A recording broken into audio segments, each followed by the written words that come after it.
Hello, you're listening to Build to Enough, a podcast for entrepreneurs who want to scale at their own pace.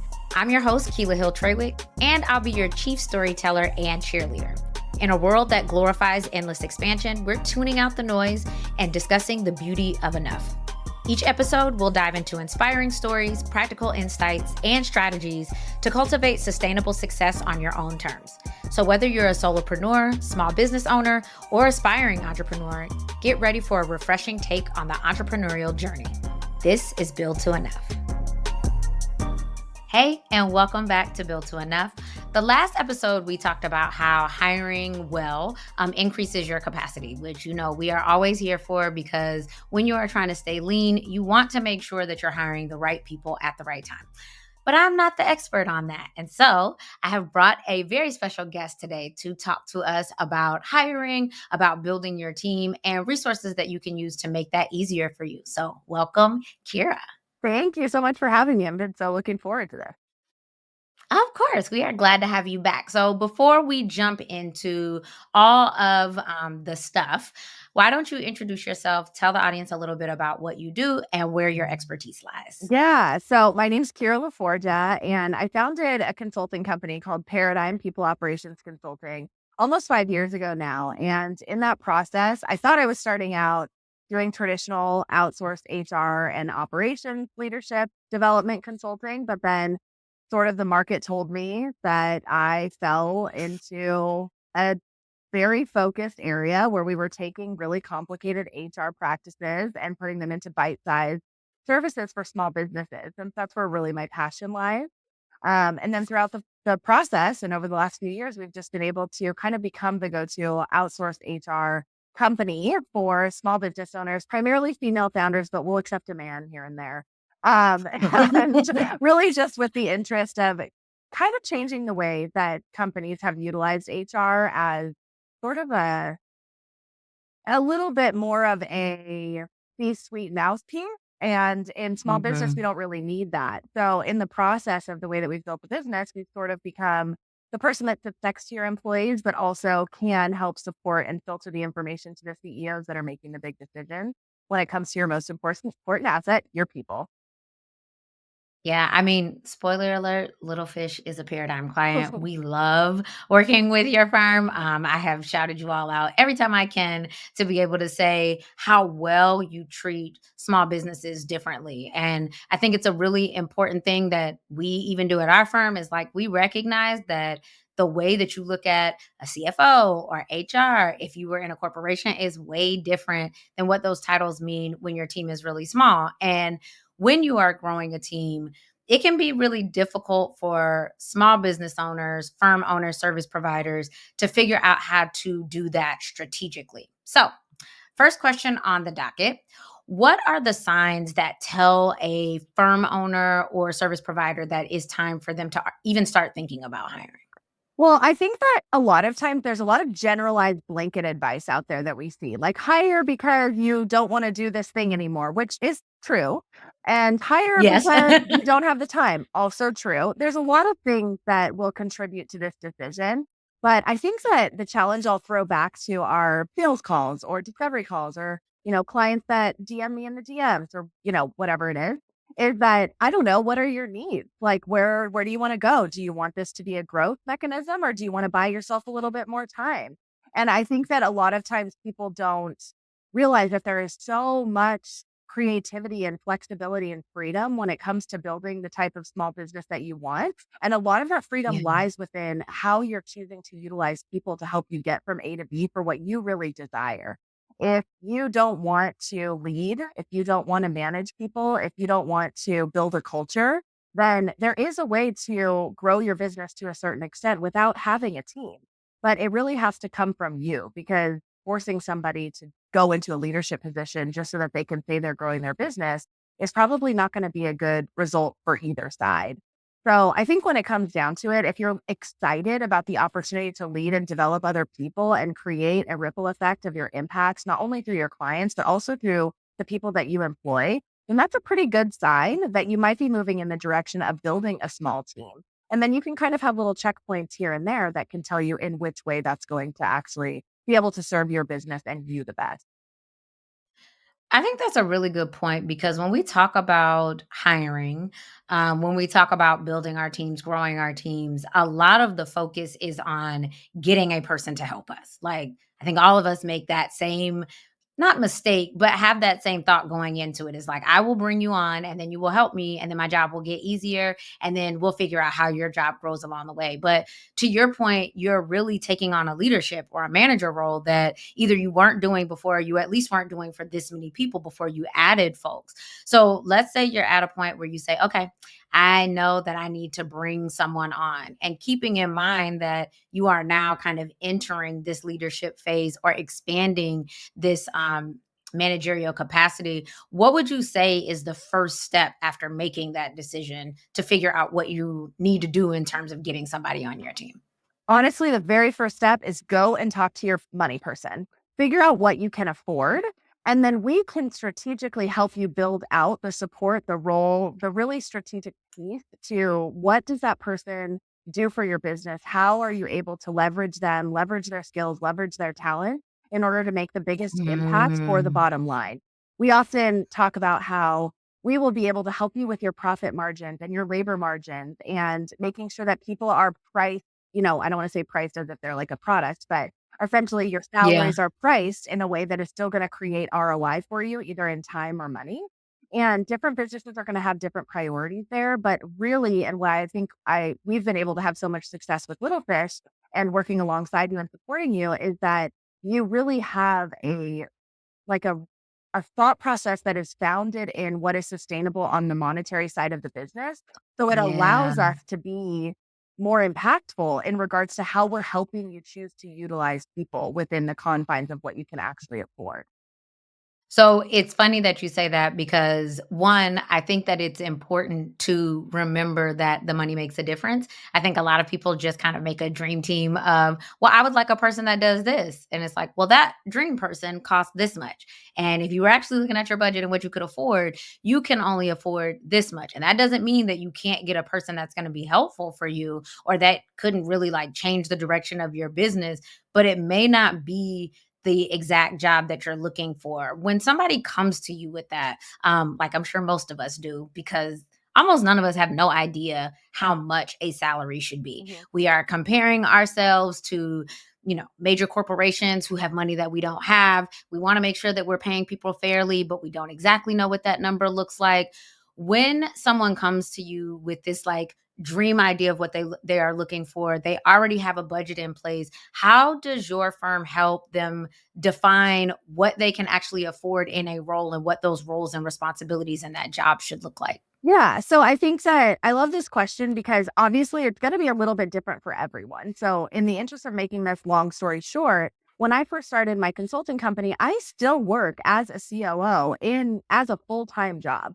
Does that mean I'm working 40 hours a week? No, but I go into the office every Wednesday. I'm completely unavailable for Paradigm, and that I've developed over the course of the last 5 years. So, through that Mhm. process, my needs for my employees have changed. And I've been really lucky, or maybe there's some skill involved, who knows, regarding picking the right people that are going to grow with me. But I didn't wait any time at all to bring someone in to support me because I had a full-time job. So once we started to get some traction, it was absolutely not going to be within the possibility that I was gonna be able to provide the service of the goals that I had for Paradigm, while also working a full-time job by myself. So it pushed me to do that a little bit sooner. Granted, I think that goes right in line with what my expertise is, so it wasn't that scary or that big of a deal. It was just like, well, this is what you gotta do if you wanna get to the next level and provide this level of service. And I think that that's a really kind of relatable feeling for a lot of businesses in that Mhm. there is no right way to do it, but it is totally great for you to go out there and dream for what you eventually want this company to look and feel like. And then we can help you have those step by step pathway to get there. And we can help you to make sure that you're putting the right people in the right seats at the right time. Even if you're just building a foundation for that dream role in the future, because you know that you have to maybe have somebody that's helping you fulfill on services in order to expand your profit margins for a little while, show that they're making that ROI, and then maybe you do get to invest in somebody that's going to help you buy back your time a little bit or pursue other avenues in your business that's going to eventually show an ROI, stuff like that. So it really does Ye matter what you want in regards to the long term in order to make the decision in the short term. Yeah, speaking of ROI, when we think about hiring people, we are almost always thinking about salary. Sometimes, if you have a money person on your side, you are also thinking about payroll taxes.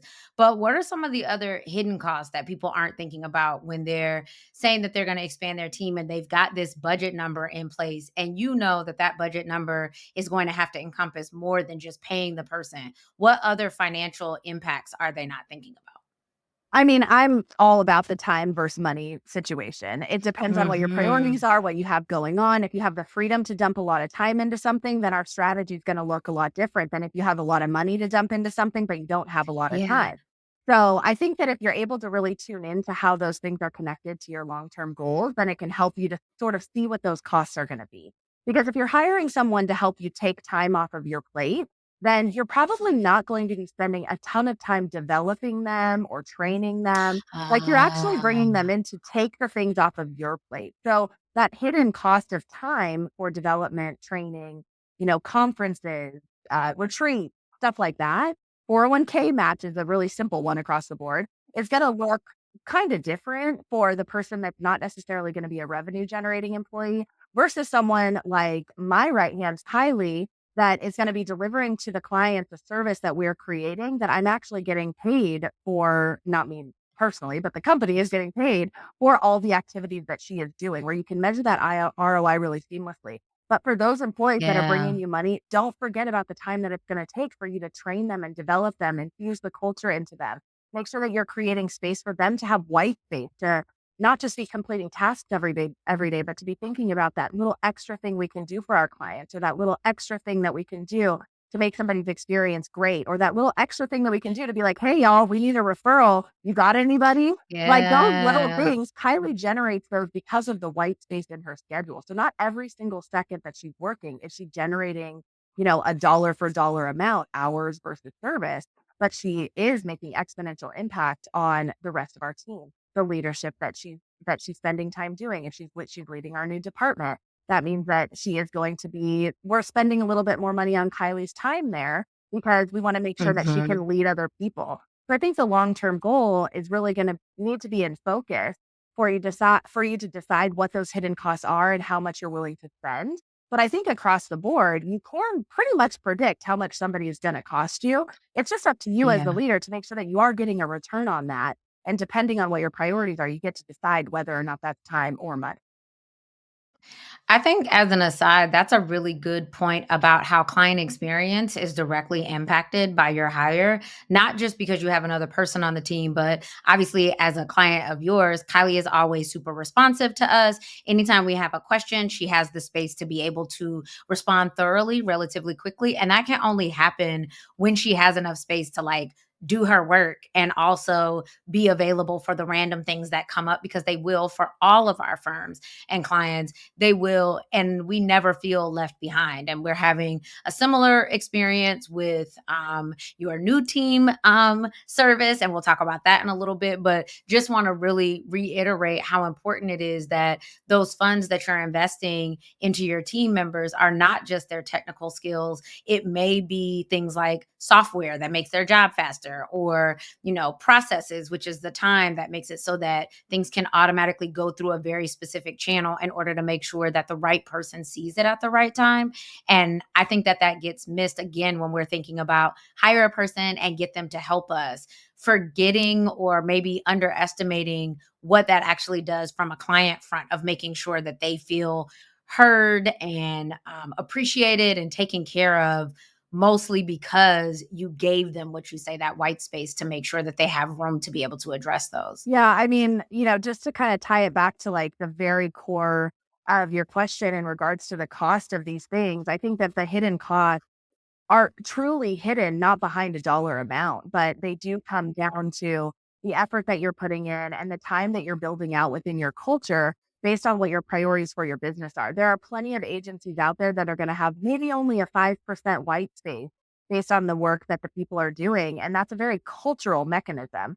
It's not just, Yeah. if we have really collaborative clients that work together a lot and there's a lot of, moving parts and, you know, pieces that are coming together, we're going to want to make sure that we're budgeting out for a larger white space within what their return is going to be so that we can have freedom to communicate and collaborate in order to deliver the service that we're promising to our client. So it really is. I mean, I hate to be like super intangible about it, but it always comes back to the culture and it always comes back to the leadership if you want to make sure you're getting the results that are aligned with your goals.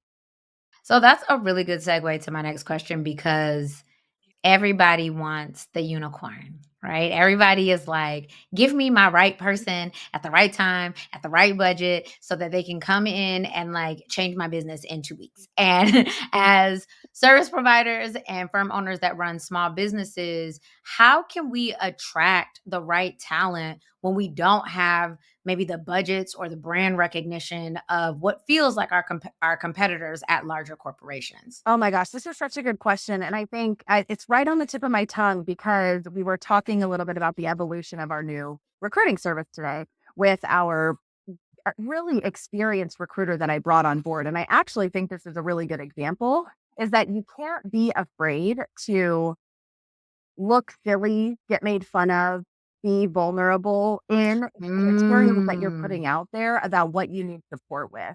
You have to be able to be kind of goofy and let your personality shine and let your culture really shine, even though some people are going to be like, what an unprofessional thing to put in a job post, or what a ridiculous thing to have out there in the world, or this criticism or that criticism, because it is such a public demonstration of what's going on internally. It can feel really personal for CEOs to put that information out there about the reality of what it's like to work in your company. But it's so worth it because even if you only get 25, 30 applicants versus another job that's boasting about 300 or 350, I guarantee you that you are going to have a more aligned group of people if you're putting yourself out there and putting your company culture out there in a more vulnerable way. And I think part of that is that sometimes we have these stories that are going on in the back of our head of what it should look like to be recruiting new talent or putting out information or a job post and what that should look like and what that should feel like because of the way that business has been done and modeled for us in the past. But in small business, we want to be relentlessly in pursuit of the truth of what it's like to work for us in order to make sure that we're attracting that talent. If we're leaving those things aside or we're not letting what it's really like to be at our company shine through because we're embarrassed about it or something like that, it it's not really gonna be a situation where somebody should be hired into your company. You should be proud of the weird culture that you're building, and then you're gonna Yeah. call in the right people, similar to the advice we get about clients that I think, we might back down on or serve different versions of that sometimes because we have to make money. When it comes to your team, there is no gray area. You have to have people that are excited to be in your weird because small business is hard and you're not gonna get paid at the same amount as somebody in corporate. But there's gonna be so much reward and so much ripple effect that you can have and that your team can then have, based on, the work that they're doing. And at the end of the day, I think people are really looking to be fulfilled, and an alliance culture will help them do that.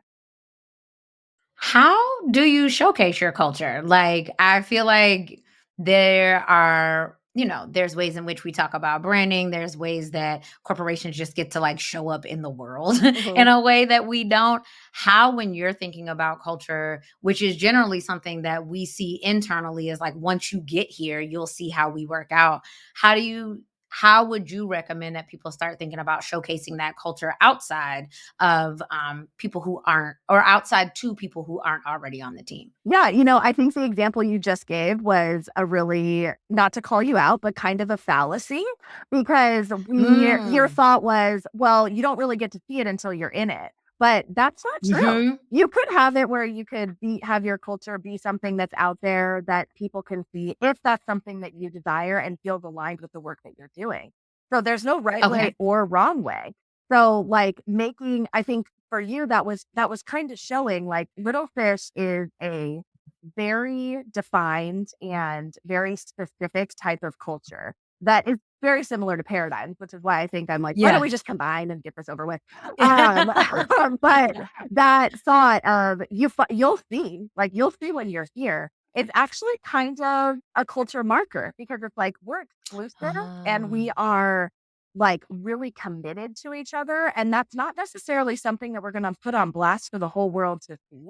But these feelings of protection and inclusivity once you're in the inner circle and these feelings that, and I don't mean to put your culture on blast by any means, so you No, totally no. take this out if you want to, but those feelings of like, once you're in, and we're just as committed to you as you are to us, are culture markers that you're not going to find in other businesses.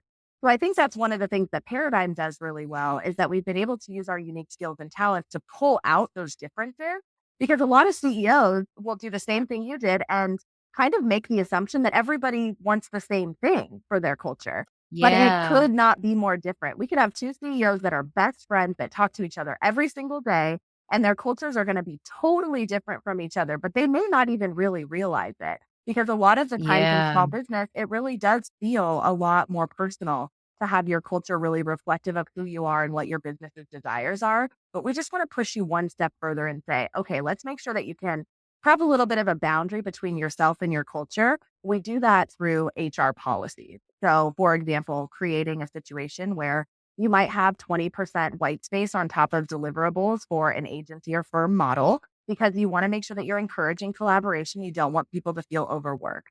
Or you might have another type of culture where you're like, we don't have a lot of white space. It's all asynchronous. And I want people that don't feel like they need to feel super connected to me in order to feel super connected to their client. Ah, And we're gonna feel really like our clients are gonna know that they can come to my employees and they're gonna talk to them all the time and they're gonna feel represented by them. But they might talk to the clients more than they ever talk to me. And so when we talk, it's very yep. focused, it's very direct, and it's very driven toward their, productivity, their results, their development. And there's not a lot of like swoopy stuff on the outside. So, and there's nothing wrong Yeah. with it. It's just about making sure that you're clear on it and understanding that you are in a place to have an unconscious bias about what culture should look like. And that shows that you have a really solid view of what you want your culture to be. It's not a negative. It's the one time that we're going to use your bias to lean into more of that because it's going to create an effortless environment for you to show up as a leader. Okay, this is great. I am very excited about all this, and I feel like all right, so you have figured out what you need. You have budgeted for it, you have set up a company culture, and you've told the world about it, and now we need to get some people in. And we have started the process of hiring a person. And one thing that I think is really hard for a lot of firm owners and service providers is interviews. We are very good at talking to people, but then when it comes to like doing an interview where you're trying to figure out if this is the person that you should let your guard down for and let into your business, that gets really scary and hard to figure out how we should approach it. So, what are some tips that you have about how to structure and manage an interview as you're trying to get the right applicant into your business? Well, I think that if you're able to be confident about what you are and aren't allowed to ask, then some of those walls are going to come down. I think a lot of business owners will approach interviews in a way that's like, well, I'm not 100% sure if I can ask that. And so you're automatically having a little bit of a wall up and that's going to be reflected in the environment that you're creating for your candidates to come into. And again, it's not necessarily a bad thing, but maybe it just will take us a little bit longer to get to a place where we're finding out who they truly are, what their skills really are, and building that mutual trust before we're ever paying them. Because we're like, oh, I don't know if I can ask that, or oh, I don't know how to lean into that uncomfortable answer, or oh, am I allowed to ask that? So just that like really solid confidence and education about like what you can lean into and get a little bit more quote unquote personal with versus what you probably should not do. Having that understanding will help you have more genuine conversations. And the mistake that I think that small business owners make, and it sucks so bad, and it's why we decided to start doing recruiting against my will. No, I'm really happy about it, but it took a while to do it. It's just because it's a catch-22 for small business owners in order to get and kind of I don't want to say judge, but judge and, pull out the best talent from people takes time and it takes a lot of effort and it takes a lot of focus and it takes a lot of experience. And so while hiring is something you can DIY and you can DIY really well, once you start getting to the point where you're like, oh no, I need this to be like as well as it can be done. I need the right person. I've made a few mistakes along the way. It's impossible because you're a small business owner. You Yeah. don't have the time to become an expert at this. And so then you end up hiring subpar talent because your unconscious biases are saying that checks off, that feels good. I like them. They'll fit in. This is great. And then we're kind of back at square one when we have to restart. people are complicated. There's a million different personalities out there. So I think that's one of the big things is that you should never feel bad if you can't put in all the time and effort, but it is kind of a rarity that a small business owner is Mhm. gonna go out, interview, and hire, get the right information, and put their biases aside all by themselves without any experience doing this the first time, when they're bringing people in. And we don't have the luxury of time and mistakes in small business. We need our people. If you're hiring your first employee, that's 50% of your workforce. Like, we need to see those Yeah. results quickly in order for it to be successful. And so it's hard because you don't want to shame someone for trying to do something themselves, and there is the chance that you will get lucky. But if you can go back and just make sure that you're confident that those walls are down from square one, making that process a little bit more efficient and seamless and straightforward while also cutting down to the nitty-gritty is going to be reliant on your ability to have a little bit of HR and compliance knowledge so that you are not afraid to step into some situations that require more difficult questions. Okay, so first of all, yes to all of that. It is very difficult to be responsible for that as a small business owner. And what I will say, as we go into our last question, and as kind of a testimonial, I guess, of how we ended up starting to use your recruiting service, is it's also really traumatic.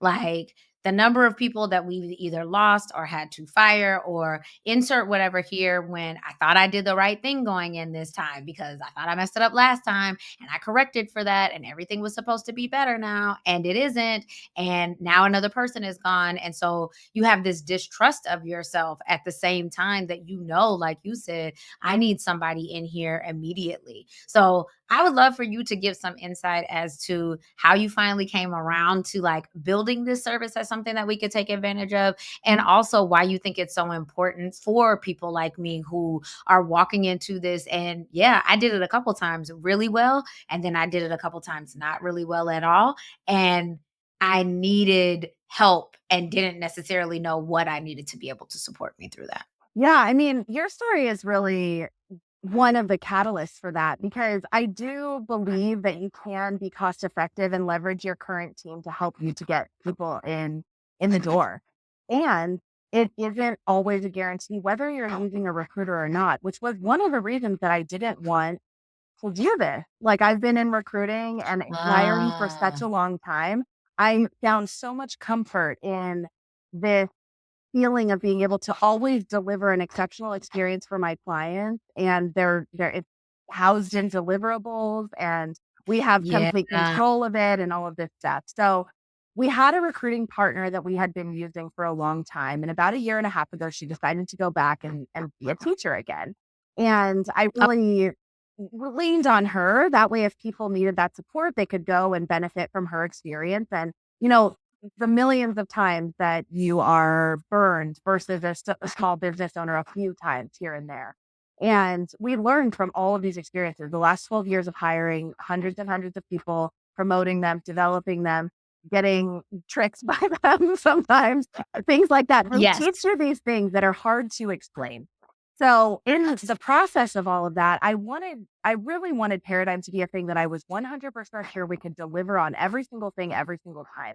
So it felt vulnerable for me to put a little bit of that experience on someone else, not just in my Oh, team and yeah. hiring somebody that can take this and run with it the way that I believe our clients need it, which truly doesn't exist out there. A lot of the No. recruiters that you can find are for corporate environments. They don't understand HR compliance. They're salespeople first and foremost, which I absolutely respect and love about the recruiting field.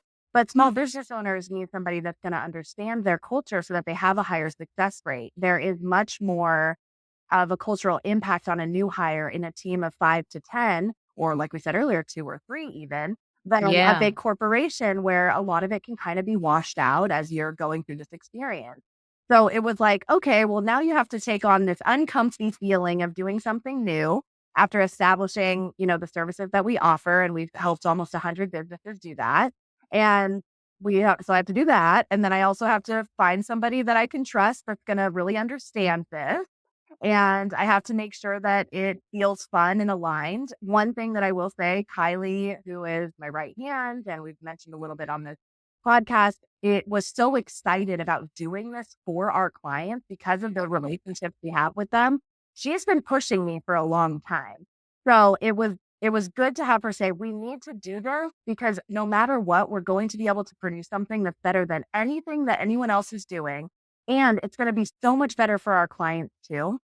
So it was scary. I mean, it felt like the same feeling I got when starting my business in the first place, because it's a different type of vulnerability to be like, I can deliver something, but I'm going to tell you right now, these are people and they're not meant to be controlled. So we can deliver something Yeah. great, but I can't deliver something guaranteed, which is scary as shit. I mean, sorry. That Yeah. like, to have built this business that I knew I could guarantee these great results, and then to have to kind of question that a little bit. But so Yeah. far, I mean, we did a few beta clients along the way, and one of them has already returned and is doing their second hire. We've been able to kind of find a middle ground to make sure that if we did have to go and seek out talent again for whatever reason, then it's affordable for the Mhm. business to do and still leverage us as their partner, while also still putting the experience and the personality at the foremost. But one of my main priorities in this, and it's kind of funny to talk to you about it since you're one of the clients, but is I really wanted our CEOs and founders, my counterparts, essentially my tiers, to feel protected and for there to be a filter, because it can feel so personal when you're building a culture and then bringing people into Yeah. it. So just that filter and that protection alone, which maybe I recognize our clients are not going to know it's there. They're not going to know that they're benefiting from that filter. But I think that overall, it expands the experience of bringing someone on. It doesn't feel as painful. It doesn't feel as scary if you can be like, well, we really missed that, or we didn't know that this person, I was gonna say something really dark, going to have a death in their family halfway through their Mhm. probationary period. Like, we can all say, "Well, that wasn't Paradigm's fault," but at the end of the day, we wanted to make sure that we had some type of safeguard built in, and the way that we've been able to do that is, A, creating this filter so that the experience feels really good for the leaders that are involved in the process, and B, making sure that we're really, really focused on the candidate experience so that if/when your candidate doesn't work out, they're still like, I want to work for a company that Paradigm does the HR for. So Ah. it's going to be a lot easier for us to go back and source those candidates. I guarantee you, as a CEO, as a founder, as a leader, as a COO, whatever it is that's doing internal hiring that doesn't have a ton of experience, they are not going to have the time to make sure that they're cultivating a fan base within their candidate pool the way that we are going to do for you. So I think that if we're able to really nail that down, then it's going to create a lot more comfort for me knowing that we can deliver on something and create some Yeah. kind of guarantee without, we're a small business too. I can't always front like a whole other project because somebody quit after 2 weeks, so we have to find a Yeah. good balance there. This has been so many gems, especially for small business owners who have been thinking about HR as a very stuffy, not really accessible to me thing. Because I think that's how it feels a lot of the times. Is like, yeah, if I were bigger, maybe I could have HR or have recruiting or whatever the service is that really helps us to build our teams. But then we just assume that we have to do it on our own, and we do not. So, before we leave today and get all your information so we can share it with everybody, what is one tip or piece of advice that you would give people, firm owners and service providers who are looking to grow their teams? Um, I think that there's a lot of uncertainty when it comes to people. So we feel like sometimes we have to throw the spaghetti against the wall and see what sticks. And I think one thing I was kind of surprised about in getting out of my bubble of my own expertise, and that wish everyone would know, is that there are actual solutions and strategies to prevent some of these problems from happening. We cannot and should not want to control every single minute of someone's life or their job or their feelings or their experience or whatever. There is going to be times when it doesn't always work out for the best. But those big problems that are constantly recurring, they do have a strategic solution. And that is literally what HR is for. And I think that a lot of times Mhm. we think HR is this one thing when really it's consider it a people toolbox. We have a lot of insight and a lot of information that you can utilize and basically benefit from other people's mistakes along the way to make sure that you're kind of putting yourself in a position to be successful no matter who you bring on board. But I do think it Yeah. takes radical accountability in regards to how you're showing up and the decisions that you're making. And it is a big mindset shift to go from CEO with a few contractors and a founder and expansion to I'm about to lead a team. Even if that's just one person, you will be exponentially more successful if you see yourself as a leader the second they sign that offer letter than if you're like, I'll deal with HR later, or I'll deal with the people strategy side later when I have more money and time. Do it first, and you will see exponential results very quickly from the assets that your people are going to bring to you. I love this. All right. So on our way out, can you tell the people where to find you and what services you offer? Yeah. So we have three core services. So we have our membership, which is either entry level, so you're just starting to figure out who you want to hire. We have tons of resources in there, as well as a lot of one on one support, but it is a DIY option. Our signature service is a 90-day done for you service. So while we are a consulting company, this is absolutely a service with deliverables. So it's going to build out your HR strategy, and it's going to help us get to know you a little bit, because even though we're only contracted for 90 days, we're probably going to be your HR partner for the duration of your business. So by opting into our 90-day service, you're setting those foundations that we can optimize and tweak and maintain over years and years and years without you actually having to have an HR person in house or having to have an expensive salary or like a outsourced fractional consultant that you may not need all of their hours each month. So HR people sometimes don't like that about us. But after working in small business for 15 years, I knew exactly what we needed to make sure that we had the foundation set. That's what the Paradigm Solution does. And then we also do recruiting. So we started out just doing it for our clients, but now we're starting to tiptoe into allowing other people into the mix. So if you haven't used us for HR before, you probably will eventually, but recruiting is something that we can do to help you find those initial hires. And we have that extra layer of protection, and that we're going to make sure that everything is HR compliant on the hiring side, so that you can have a little bit of a head start, even if you don't have all of your compliance in order just yet. Those are our services. Our main product is our People on Purpose leadership and management course, which we were able to make asynchronous. There's a CEO track, and so we call it the Founders Playbook. And we also have an Ambitious Manager Playbook, so that you're kind of creating a common language of management throughout your team Mhm. and making sure that your manager's needs are being met while also not necessarily having to teach them what all of this stuff is about how to get the best out of people and management and all of that. So we really recommend that CEOs go through it with their team leaders so that you can, and then kind of separate off into your separate track, because you're going to have more of a shorthand that's going to get you better results in regards to managing your team as you grow. And that's available all the time. It's just an evergreen product. Nice. Well, thank you so much for joining us. We'll make sure that all of those links are available in the show notes. And I mean, from me to everyone who's listening, highly recommend. We have had such a great experience.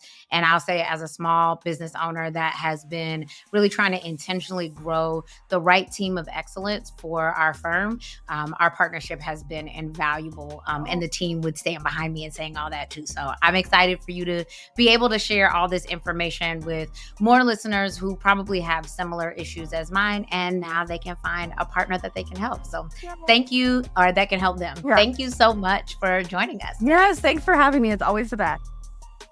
Thank you for tuning in to another episode of Build to Enough. If you enjoyed today's episode, don't forget to subscribe, rate, and share the love with your fellow entrepreneur friends. And make sure to sign up for the Build to Enough newsletter. The link is in the show notes. Stay tuned for more episodes as we continue to redefine success one intentional step at a time.